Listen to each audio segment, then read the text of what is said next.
Во-вторых, экономическая политика нового этапа развития предполагает существенную корректировку нашей инвестиционной политики. Инвестиции пойдут туда, где от них будут получать максимальную прибыль. Это известная аксиома.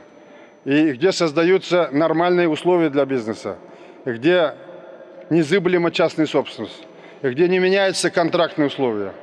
В современной экономической модели Казахстана мотивация прибыли и возврат инвестиций будет такой же, как в лучших мировых корпорациях. Пора в нашей стране начинать работать, что каждый тенге принесет хотя бы 10 тиинов.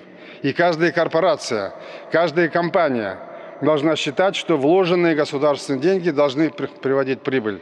Итак, если весь Казахстан будет работать как огромная корпорация, тогда мы будем двигаться вперед. Мы сейчас определяем новый подход к международному экономическому сотрудничеству. Новыми точками роста станут малые и средние предприятия. Все это очень важно для новой казахстанской индустрии. Наше внешнеполитическое ведомство МИД должен перестраивать работу, чтобы вот именно так работать.